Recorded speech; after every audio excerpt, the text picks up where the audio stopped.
Halo pemirsa, senang sekali saya Devi dapat kembali menjumpai Anda. Nah, kali ini dalam program Bincang Inspiratif. Kali ini kita akan kedatangan narasumber, yaitu Bapak Dr. Rahmat M. Arsyad. Beliau adalah Ketua Kadin Donggala dan banyak sekali hal inspiratif yang bisa dia ceritakan kepada seluruh pemirsa. Apa saja itu? Langsung saja kita sapa beliau.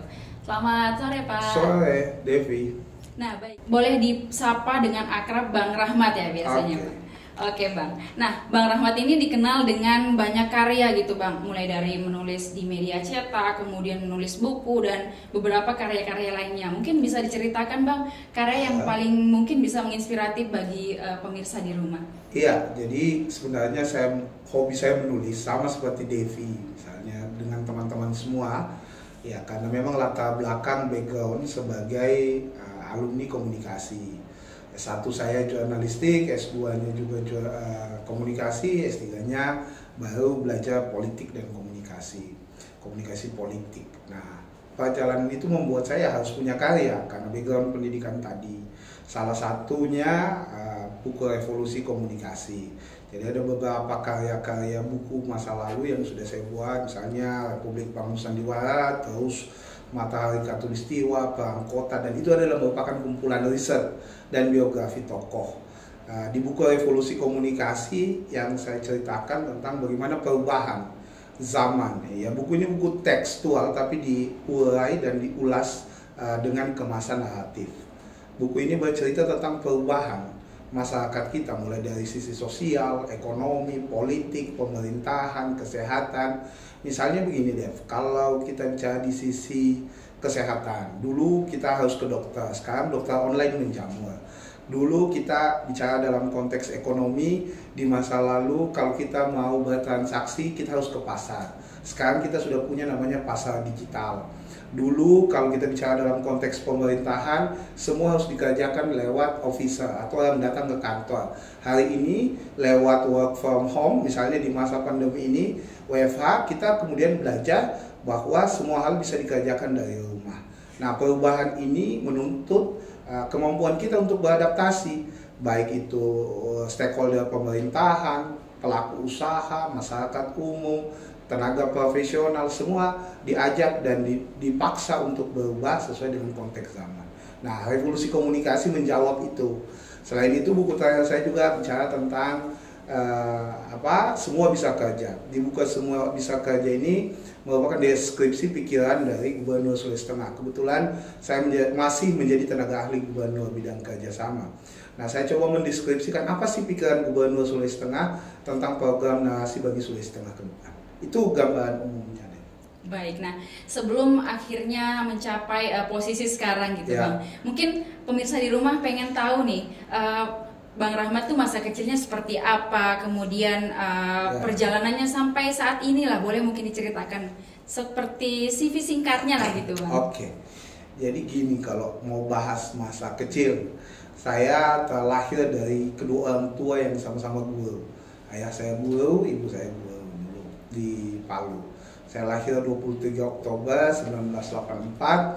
Sebelumnya SD saya itu di Perumnas Balarawan. Kalau sekarang ini bisa dilihat sudah hampir habis, sudah rata dengan tanah karena peristiwa likuifaksi kemarin. Kalau teman-teman lihat, Balarawa itu merupakan daerah yang paling terdampak dari ini. Sejak kecil ayah dan ibu saya, ayah saya bertugas di Kabupaten Donggala, demikian juga ibu saya berasal dari Kabupaten Donggala.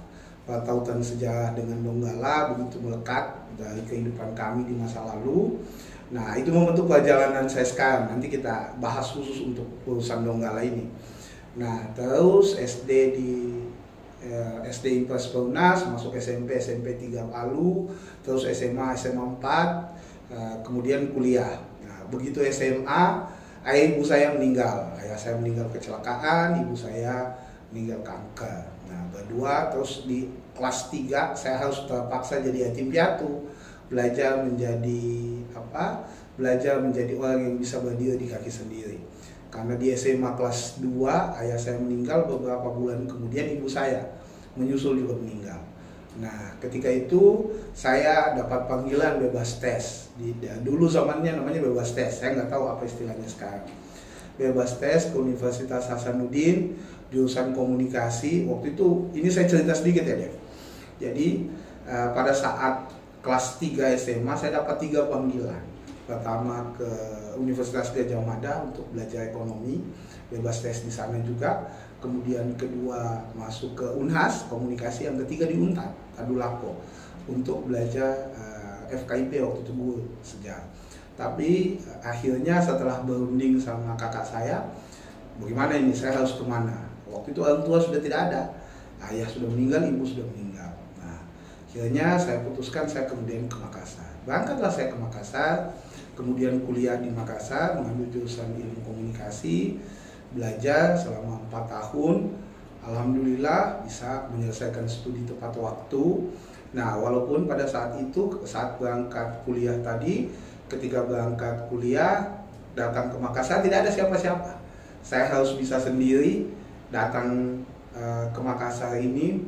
Ya, yang ada dalam pikiran saya waktu itu bagaimana saya bisa sekolah tanpa orang tua, sebagai yatim piatu di masa itu. Ketika itu masuk kuliah, ya saya satu hal yang saya syukuri ketika saya belajar di Makassar, utamanya di UNAS, punya banyak teman. Ketika punya banyak teman, maka melalui masa-masa kuliah itu dengan berteman dan menyelesaikan studi. Nah, selama kuliah juga kalau ditanya, jadi dari dulu, dari SMA saya selalu punya prinsip. Jadi kalau mungkin sebagian orang bilang kalau kita aktif di organisasi itu pada umumnya kuliah terbengkalai. Itu hal yang selalu saya lawan sejak saya SMA. Di SMA saya aktif di organisasi seperti OSIS, menjadi pengurus dan sebagainya, tapi alhamdulillah prestasi saya tetap baik, tetap dapat juara umum lah di sekolah. Begitu juga ketika kuliah S1, yang ada dalam bayangan saya harus tetap bisa aktif berorganisasi di organisasi kampus, tapi sekaligus nilai saya harus tetap bagus. Nah, ini mungkin sekedar gambaran. Jadi cita-cita saya waktu itu bayangan saya. Jadi kalau di Makassar ini, utamanya di UNHAS, nggak seru kalau nggak demo. Nah, jadi kalau masa lalu, ya hampir sebagian juga saya sering bersama teman-teman mahasiswa. Kala itu ya kalau ada kebijakan yang kita anggap tidak populis, kebijakan itu merugikan kepentingan orang, maka kita turun ke jalan tanpa mengganggu kuliah. Jadi pada saat saya masuk itu 2002 dan saya selesainya itu di 2006 saya sudah selesai dan wisudanya di 2007 awal. Di 2006 itu selesai 3 tahun lebih, ya hampir 4 tahun lah. Gak cukup 4 tahun. Jadi semester 7 ke semester 8 selesai. Nah, selesai dari situ kemudian pulang ke Palu waktu itu, tapi tidak lama, ke Sulawesi Tengah. Setelah itu balik lagi karena saya ya dapat hadiah dari UNHAS, dapat hadiah sebagai lulusan terbaik jurusan komunikasi, maka bisa langsung S2. Jadi pada saat S2 bebas tes, melanjutkan kuliah lagi, ya pada saat itu juga menikah di masa S2 tadi. Di masa S2 menikah, ketemu sama istri yang waktu itu baru mau selesai sarjana. Setelah menikah kemudian menyelesaikan S2 di 1 tahun 8 bulan, terus bolak-balik kerja di beberapa perusahaan, kerja di pemerintah daerah juga, membantu Pak Wali Kota waktu itu, Wali Kota yang sekarang sudah jadi gubernur, Pak Rusdi Mastura. Nah, seiring dengan perjalanan waktu kemudian berangkat sekolah lagi, S3 di Universitas Padjadjaran. Saya mengambil politik di mana, di Universitas Sahid harus linear sebagai calon sebagai alumni pendidikan komunikasi S1 S2-nya, maka saya mengambil komunikasi juga. Alhamdulillah selesai juga dalam waktu yang cukup. Nah, kemudian mendirikan beberapa perusahaan, ya PT Media Indonesia Kreatif, kemudian mengelola perusahaan keluarga yang sudah lama sebenarnya, Indonesian Development Engineering Consultant, dan beberapa perusahaan-perusahaan lain. Begitu cerita singkatnya. Baik, nah yang menarik tadi ternyata Bang Rahmat ini adalah putra daerah Donggala gitu ya Bang. Nah setelah itu Bang Rahmat menceritakan bahwa dia banyak berkarir di Kota Makassar dan mengelola beberapa perusahaan. Dan yang ingin kita tanyakan nih Bang, akhirnya kembali lagi ke Donggala. Apakah ada memang panggilan hati mungkin untuk kembali ke Donggala menjadi kadin di sana? Bisa diceritakan Bang? Ya, jadi tahun 2010 itu saya di Jakarta, Mulai pada saat menyelesaikan studi itu 2010 ya, kalau tidak salah ya 2010. Di 2010 kemudian saya mengajar juga di Binus University, salah satu kampus internasional. Mengajar di sana ya kurang lebih 10 tahun sampai 2021 kemarin, sampai akhirnya hubungannya dengan pulang kampung. Di tahun kemarin saya diminta oleh Pak Gubernur untuk pulang sebagai tenaga ahli. Di proses perjalanannya saya merasa begini, jika selama ini kan saya tenaga ahli DPR RI ini, tenaga ahli DPR RI, tenaga ahli gubernur, dosen juga, punya perusahaan juga. Nah, insight dari seluruh pekerjaan yang saya lakoni lebih pada perumusan kebijakan, menyusun strategi plan, menyusun rencana. Nah, tapi tidak langsung menjadi eksekutor. Pada saat itu saya berpikir di tahun lalu, kalau sekedar hanya membagi pikiran, kemudian membuat skema, membuat alur pekerjaan, itu rasanya terbatas. Nah, kemudian ada jalan lewat Kadin. Lewat Kadin ini saya pikir saya bisa lebih bermanfaat, berkontribusi kepada publik dan masyarakat umum. Di situ ada tenaga saya terlibat langsung turun ke masyarakat untuk membangun inklusivitas ekonomi. Wujudnya apa? Kita mendorong isu digitalisasi. Terus yang kedua, saya terlibat langsung untuk melakukan pelatihan, terus membawa masuk jejaring investasi yang ada di daerah untuk supaya daerah bisa berkembang, terus melakukan kerja-kerja langsung ke masyarakat dengan satu misi sederhana, yaitu percepatan ekonomi dan yang paling utama adalah kesejahteraan sosial. Itu lewat Kadin itu bisa dijalankan. Baik, jadi Bang Rahmat ini istilahnya tidak mau hanya sebagai perumus kebijakan, membantu merumuskan kebijakan, tapi dia juga pengen langsung gimana sih merasakan, turun langsung ke masyarakat, membantu masyarakat dengan kerja-kerja yang nyata gitu ya. Terkait kerja nyata ini kan dari Bang Rahmat sebagai Kadin ada slogan The Real Kadin atau kerja nyata. Itu bagaimana kontribusinya Bang? Mungkin bisa diceritakan apa saja yang sudah dilakukan? Ya, jadi kalau bicara Kadin itu Kamar Dagang dan Industri. Jadi Kadin itu oleh Undang-Undang Nomor 1 tahun 1987 memiliki banyak tugas. Minimal saya merumuskan dia dalam 3 hal tugas Kadin. Yang pertama, menghimpun pelaku usaha. Jadi semua pelaku usaha perdagangan dan industri itu berhimpun di Kadin. Yang kedua, selain menghimpun pelaku usaha, membangun keadilan ekonomi, utamanya bagi masyarakat. Yang ketiga, yang paling utama, membantu pemerintah daerah. Yang ketiga itu membantu pemerintah daerah untuk memajukan ekonomi dan kesejahteraan masyarakat. 3 tugas tadi ini yang saya kerjakan. Sekarang apa yang kami kerja secara nyata di sana? Yang pertama, menghimpun pelaku usaha lewat organisasi yang solid. Kita dorong konsolidasi organisasi bagi seluruh pelaku usaha. Dan kedua, saya mendorong program namanya Kadin Smart. Apa itu Kadin Smart? Yang pertama, misi utama dari Kadin Smart itu adalah inklusivitas ekonomi. Selama ini orang kalau mendengar Kadin bayangannya eksklusif.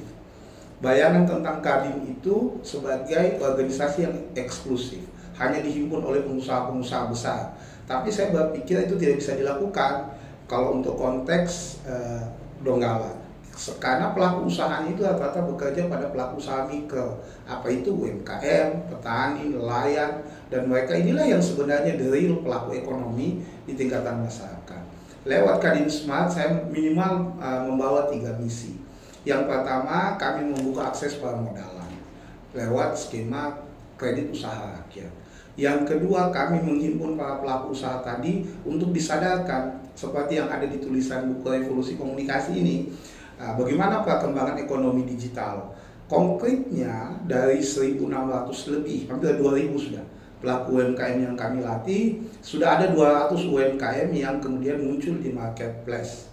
Artinya 200 UMKM yang sudah bisa berjualan dan bertransaksi secara digital.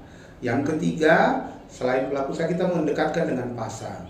Dulu kalau kita melihat pasar seperti yang saya sampaikan di awal, pasar itu identik ketika kita ke satu tempat yang namanya pasar, di mana ada penjual, ada pembeli. Sekarang kita punya yang namanya pasar digital. Wujud pasar digital itu ada di marketplace yang selama ini menjadi bagian dari pasar baru yang berkembang di masyarakat. Nah, 3 hal ini kemudian kita tanamkan di sana. Selain melakukan digitalisasi bagi UMKM, kami juga mendorong karena struktur demografi di Kabupaten Donggala itu luas lahannya masih banyak yang lahan tidur, angka kemiskinan cukup tinggi. Bagaimana mengubah itu? Apa yang kami lakukan untuk melakukan perubahan? Kami mendorong teknik budidaya jagung. Kenapa jagung? Karena dia 4 bulan. Jadi kalau ada lagu, nah semua jagung ya semua jagung. Jadi 4 bulan, tapi kita dorong produktivitas. Jadi kalau sebelumnya jagung petani itu hanya bisa 1 hektar itu bisa sampai 3 ton, lewat teknik budidaya kita bekerja sama dengan sejumlah pihak, maka dia bisa menghasilkan di atas 5 ton. Dan kita sudah melakukan namanya GAP, Good Agriculture Practice, yaitu bagaimana proses teknik budidaya yang benar sehingga hasil dan produksi petani itu meningkat dan mereka bisa sejahtera.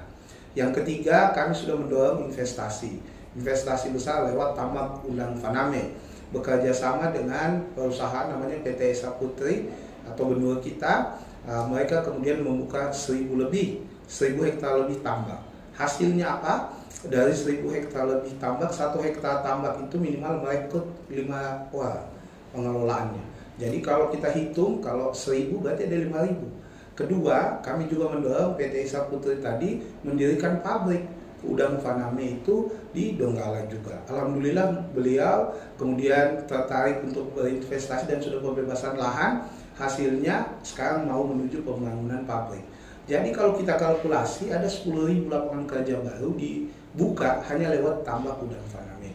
10.000 tadi itu adalah 40% dari angka kemiskinan Donggala yang sekitar 12% yang jumlahnya total 49.000. Jadi 10.000-nya ya 20-30% lah itu diselesaikan lewat Tambak Faname, karena semua karyawan yang digaji itu berdasarkan UMP, upah minimum provinsi. Jadi insya Allah lah lewat program nyata seperti ini kita bisa berkontribusi bagi negeri, bagi kampung halaman sendiri. Baik, nah jadi dari kerja-kerja nyata yang sudah Bang Rahmat paparkan tadi dan sudah dilakukan, mungkin apa insight-nya buat anak-anak muda gitu Bang, sebagai pelaku yang bisa dibilang pekerja angkatan muda gitu yang nantinya akan berkontribusi juga dengan banyak perubahan-perubahan di Indonesia ataupun khususnya di Donggala sendiri. Saya ingin bilang ke Devi begini, angkatan bonus kita mengalami yang namanya bonus demografi. Apa itu bonus demografi? Keberlimpahan angkatan kerja produktif.